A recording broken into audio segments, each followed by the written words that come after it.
Assalamualaikum warahmatullahi wabarakatuh. Jumpa lagi dengan saya, Suci Wianarsi, salah satu CPNS BRIN tahun 2022. Saya ingin sharing pengalaman pembelajaran blended learning yang kami lakukan hari Rabu 22 Juni 2022. Jadi, blended learning itu merupakan gabungan dari metode pembelajaran sinkronus dan asinkronus. Untuk sinkronus, ini merupakan metode pembelajaran di mana peserta latsar bertemu secara Zoom meeting dengan para pengajar. Untuk hari ini ada 2 sesi sinkronus, yaitu di jam 8 sampai 9.30. Ini materi yang dibawakan adalah profesionalisme ASN yang dibawakan oleh Bapak Marimandarto, dan di jam 9.45 sampai 11.15 ini penguatan materi mengenai agenda 3 yaitu manajemen ASN yang dibawakan oleh Dr. Sudi Arianto. Kemudian untuk sesi asinkronus ini pada saat para peserta latsar melakukan pembelajaran secara mandiri.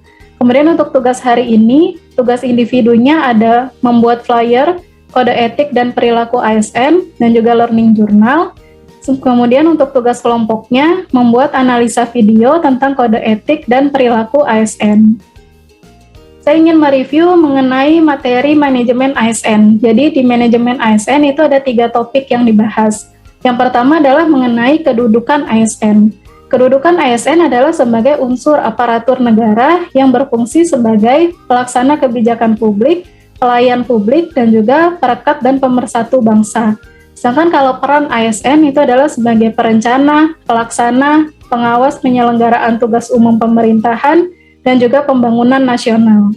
Sedangkan kalau hak dari ASN adalah memperoleh gaji, tunjangan, cuti, pensiun, dan jaminan di hari tua, serta pengembangan karir dan kompetensi. Di slide berikutnya saya akan jelaskan yang mana hak untuk PNS, yang mana hak untuk P3K.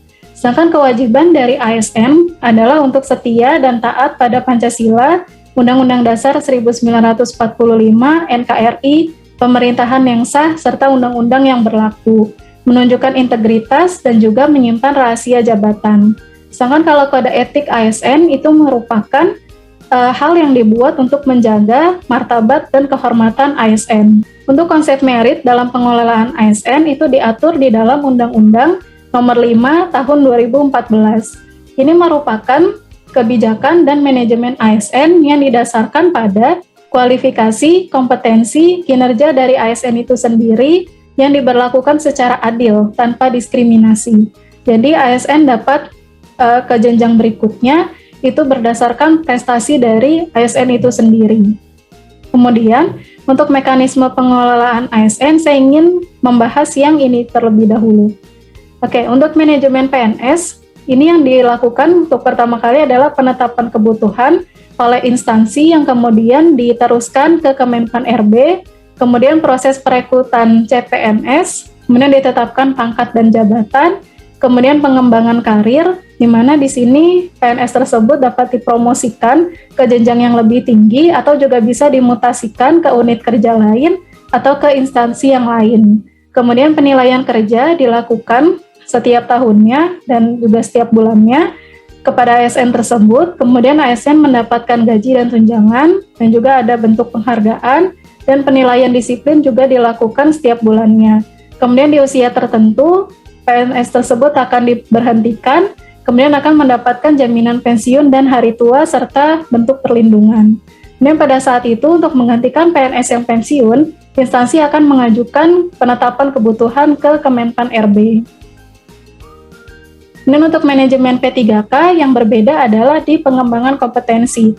Jadi kalau di P3K tidak ada stage karir yang bisa dilalui oleh para P3K. Kemudian juga pada saat setelah pemutusan hubungan perjanjian kerja, itu tidak ada jaminan di hari tua dan juga pensiun. Kemudian untuk pengelolaan JPT itu adalah jabatan pimpinan tinggi. Ini terdiri dari pengisian, penggantian, pengawasan proses, dan juga kemudian pegawai yang menjadi pejabat. Sedangkan kalau sistem informasi ini merupakan informasi dan data pegawai yang terintegrasi berbasis pada teknologi. Jadi gunanya adalah untuk efisiensi, efektivitas, dan akurasi pada saat pengambilan keputusan yang berkaitan dengan manajemen ASN.